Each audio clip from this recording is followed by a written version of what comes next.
Sexual relations in Islam. Does it matter? Marriage and love are never the objective of life for Muslims. Loving Allah is what matters.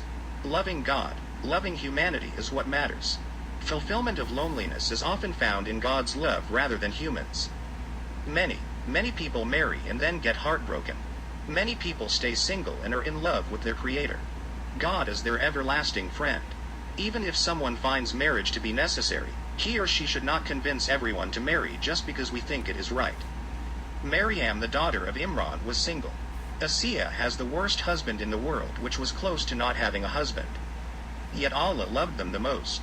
According to another Sheik-al-Hadeeth, Ahmad Omar Shareef, who had taught Hadith for over 50 years, indulgence in any sort of excessive pleasures is counterproductive for human beings. Believers were not sent to this world for enjoying luxuries. We were created to worship and obey Allah and His Messenger. Our Prophet Muhammad, peace be upon him, lived by this principle, and even though he could have become very wealthy by doing a lot of business, he chose to remain in poverty until his death. The Prophet did not lead a life of luxury or grandeur. Once when questioned by Angel Jibreel if he wanted a mountain of gold to follow him wherever he went, he had replied that he would rather that Allah provides him with just enough for a day so that he may thank him. Then the next day, he would like that Allah keeps him hungry so that he may supplicate to him for sustenance. Due to our own indulgence, and following the practice of the non-Muslims, there are thousands of Saudi Arabian youths, Kuwait youngsters, Qatari men and women, elderly entrepreneurs from Oman and Bahrain, and even scientists from Indonesia and Malaysia, are now being most severely tortured in CIA's Bush-era interrogation programs that are until today operating in secrecy in many European countries. In addition to the Guantanamo naval base in Cuba, there are black sites located in Afghanistan, Lithuania, Romania, Poland, Thailand, Bulgaria, Norway and even in Canada, where hundreds of innocent men, women and Arab children are taken and electrocuted and sexually assaulted by American, British and European guards.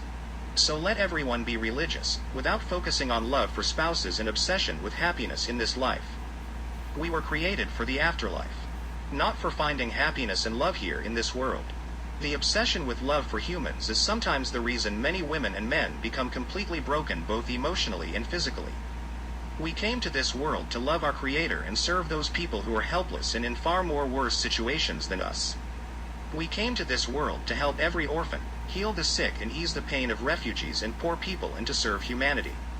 Our purpose of life shouldn't be marriage, love, money, degrees, fame, etc. So let's preach the real purpose of this life to everyone instead of deluding ourselves with hopes of love and happiness, because it is rather selfish to focus so much on oneself and one's own happiness, especially when that happiness is a mirage and is truly not real happiness. Let's not encourage others to become obsessed with the idea of love and relationships when the world is suffering and those helpless people need every bit of help we can give with our body, heart and soul. It is wrong to get into the obsession of fooling yourself saying that sex is sunnah and an act of faith, when most of us are probably not following 70% of the Prophet's sunnah, like staying awake at night in prayer and starving for days or fighting for Allah. It is like eating sugar all day saying it is sunnah to eat sweets, when the Prophet ate sweets only once or twice in his lifetime. Numerous Iraqi and Afghan prisoners who were tortured sexually and forced to eat feces by their American guards admitted that before their arrests, they used to have a lot of sex with their wives.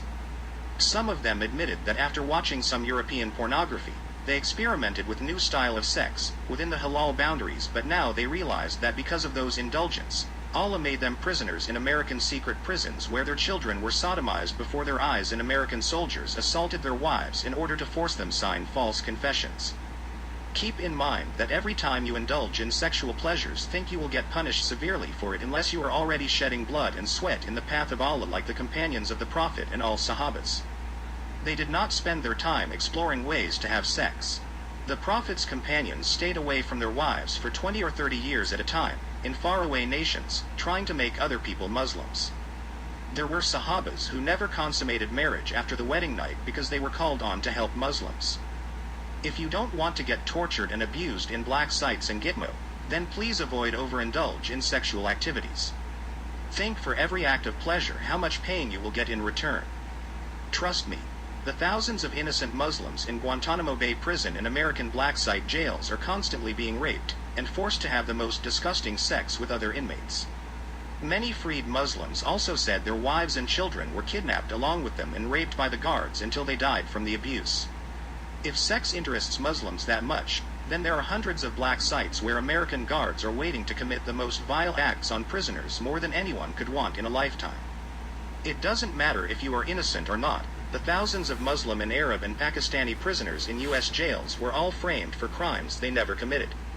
Certain European Christian mercenaries blew up the World Trade Center and framed innocent Muslim youths for it, and they are languishing in American and British jails. They are being sexually assaulted constantly, and they are forbidden from fasting and praying and forced to make pornography videos for the guards. All those torture methods are legal under non-Muslim and American laws because suspected terrorists have no rights under the Constitution. I have spoken to a few of the released Muslim prisoners, and they all swore they have no desire to engage in sexual acts with their spouses, halal or otherwise. They had enough sex and abuse for a lifetime. They had been assaulted by the guards thousands of times. If Muslims try to indulge too much in sexual pleasures, then they are definitely going to be facing such deadly consequences in this world. Allah will not give us Jannah for free. People who are not Muslims always have free sex and eat whatever haram food they desire, but they are going to end up in hellfire for not believing in Allah.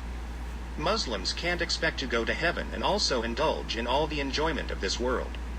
When Muslims get involved in worldly pleasures, they begin to face trials and tribulations in this world, because if Allah plans to give you paradise in the hereafter, He will definitely make you experience some hardship. The Prophet Muhammad, who was the most sinless person in the world, did not have food in his house for days. He had patches in his clothes, and his household could not afford to buy enough oil to light a lamp. In Muslim history, whenever Muslims became involved in luxury and constantly looked for beautiful women to marry and were becoming intimate with their wives, they suffered terribly. One example is what happened in Greece, where thousands of Muslim Turkish civilians lived peacefully with their Christian and Jewish neighbors, but many of the Muslim men married numerous Greek women, and they spent a lot of time enjoying time with their second or third wives. Soon, they became less concerned with religion and became more concerned about fulfilling the marital rights of their wives.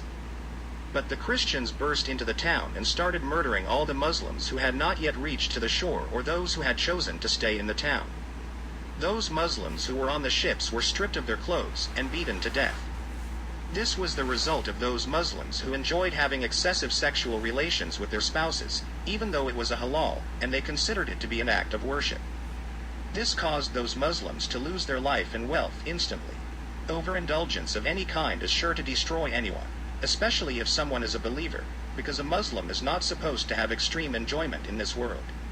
Allah had promised Muslims an eternal paradise, so we are not supposed to have too much sexual intercourse, even if it is with legal wives and husbands. History serves a lesson to Muslims who try to convince themselves that sexual pleasures is necessary and is a part of faith. The entire Muslim and Turkish inhabitants of Greece were victims of brutal lust and cruelty of a Christian mob of savages. All Turkish women and children were tortured before being put to death. Such a massive slaughter never before took place in history, but it was because of overindulgence in worldly pleasures. One of the excuses many Muslims use when indulging in overt sexual activity within the confines of matrimony is that marriage is a sunnah of the Prophet. In Islam, Muslims are encouraged to exercise moderation in everything, including the basic necessities of life. Muslims are even ordered to limit food intake, even though without food and water, we cannot survive. While marriage is allowed in Islam, it does not mean Muslims should enjoy intimacy excessively and become like animals. Many Muslims have the audacity to cite the Prophet's example in that he had married and had children, so it means they too should marry a lot and have a lot of sexual intercourse, but the Prophet and his companions married purely out of necessity and social obligations. There was never the thought of sex in their minds. They never dreamed of having sex with women, nor did they practice vulgar methods of intercourse. Of course, marriage and children are important, but enjoying sex is not the purpose of life for believers. Muslims are sent to this world for one purpose only, and that is to worship Allah and obey the advices of the Prophet. Muslims should never use the excuse that the Prophet married or the companions married, and try to have a lot of kinky sex. Muslims who have sex get framed for crimes other Christians and Jews carry out. They get arrested and taken to secret prison sites in Europe and are mercilessly tortured. Those Muslims are persecuted, their wives and children are also kidnapped from their homes, and are also sexually assaulted and brutally tortured. Their children are burned alive in front of them, all because of overindulgence in sex.